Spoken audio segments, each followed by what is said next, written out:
Hello, this is Walter Latham, and welcome to the Walt Weekly. What do you think about reparations? You planning on spending that money? Do you think that it is justified to accept funds from slavery? There are many takes on this settlement for work and death during the 400 years of black slavery and the Jim Crow era. This discrimination continues up until today, so there are negative effects on the black American right up until now.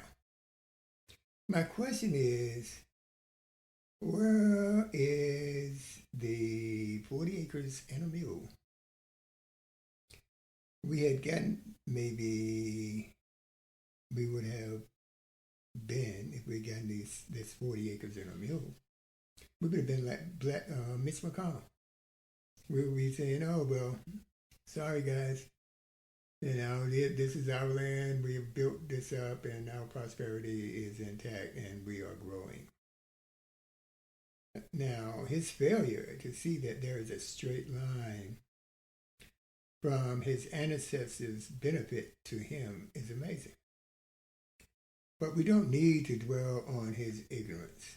This is not what this show is for, but I did want to call that out because apparently this man doesn't understand that he had benefited from slavery, especially coming from the South. My initial reaction to reparations was, I don't need any handouts. I never did. I needed maybe guidance or direction, but I never wanted a handout. But upon further evaluation, it led me to this thought. My ancestors contributed to a concrete of this country, and that labor, which has to be considered as unpaid salary, is due. This salary should be passed down to the descendants of slaves, the slaves that did this labor, that worked hard in the fields to ensure that this country was in a position to do trade. And without trade, the country would have failed. This salary should be passed down to the descendants. This is just logical. Deferred salary. That's what we show as accounts payable on the balance sheet. So there's an account payable out there, guys. And we should be the recipients of it. And it's just, I've heard things wherein, you look at the Japanese and the Jewish reparations, and to be perfectly honest, it's not the same. They didn't go through 400 years of this and still going through it. Black slavery was no joke. You had to work from sun up to sundown. It was hard. No comparison. Over a long period of time. So what I want to do is try to, first off, let's define and I got this from Wikipedia, what they define reparations as.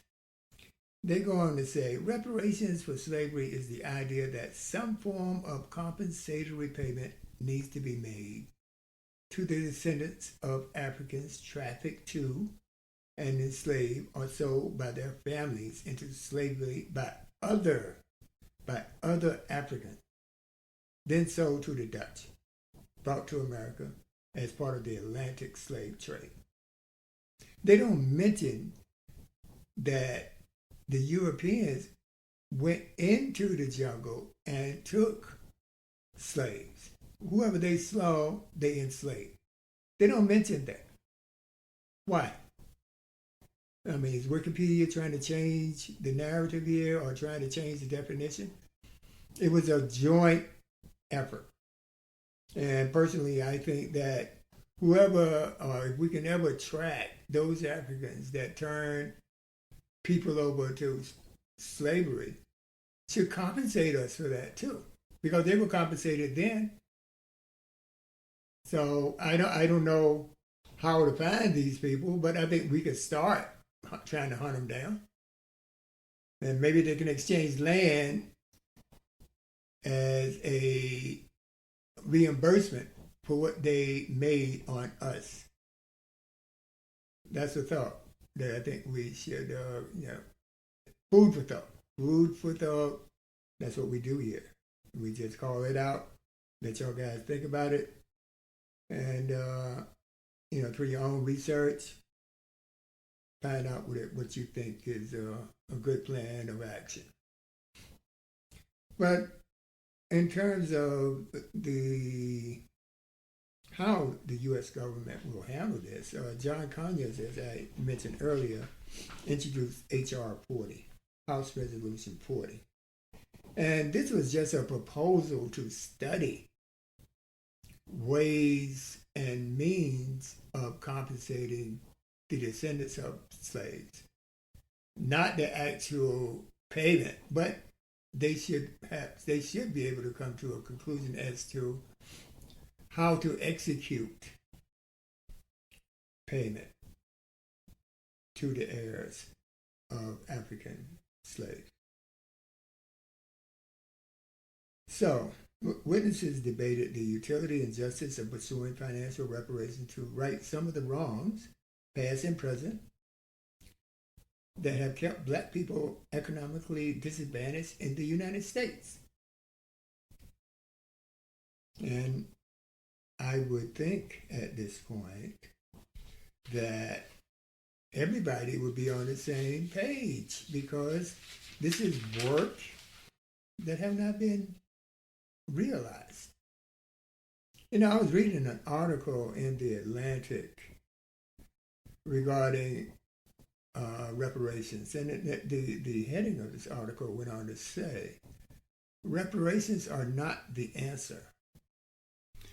Let me preface this by saying that K.A. Dilday has a right to her opinions. A writer, a black writer, her name is K.A. Dilday, and she is a senior editor at City Lab.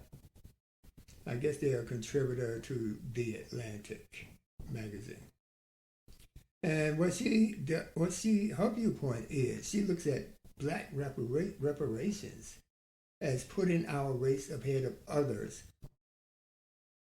It's a universal issue that should be treated not through the lens of color, because it should be spread over poverty. I mean, reparations would not only be given to people that are poor, it would be given to the middle class and the rich of this country. If you descend from slaves, then you have a right to receive the benefits of reparation. And I responded to her on Twitter. If you go to my Twitter handle @WaltWeekly, you will see my response to her. Anyway, and she published it in The Atlantic, thereby reinforcing the position that y'all guys don't need reparations. We did the work, so damn it, we need reparations. But the only problem is a logistical problem of how do we disperse reparations? How will we receive reparations? I mean, there are estimates that reparations could be $17 trillion. And that's on the low side. To me, I think it should be more like 30 trillion or more. And I think that translates into not cash, but other types of assets. Land, office buildings, you name it, hard, not just stocks and bonds. I think companies. We can buy companies with that money. All right. The most important thing is that whatever we get, it benefits our descendants. We can pass it on to our descendants. There's a positive cash flow from whatever we invest in. All right? A positive cash flow every year based on earnings that we would parcel out or distribute to the descendants of slavery. And that should roll over for the next forever. Because we're not just letting the money sit, we're not distributing everybody a check, we're investing that money into an ongoing concern, and we will be taking place, we'll be a major player in the economy. We'd be just like a small country. That is something that we should think about. I believe it's something, from my point of view, that we should do. And that's basically it.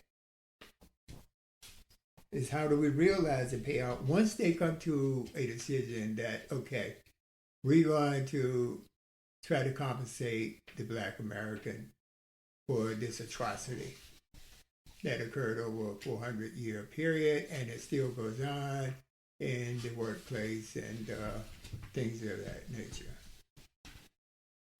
So again, my solution is, one, we need reparations. We need them.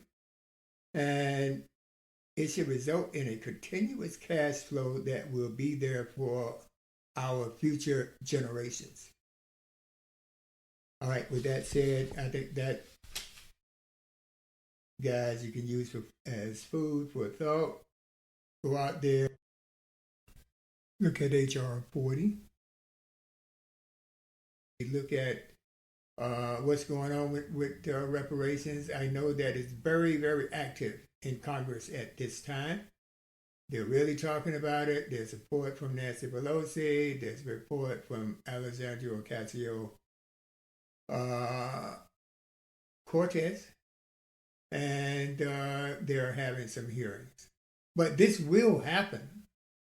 It's just a matter of letting us think of what the best way to handle it and receive the funds, that we can put it for our future generation, our heirs. We can pass it on to them, and they can pass it on to theirs.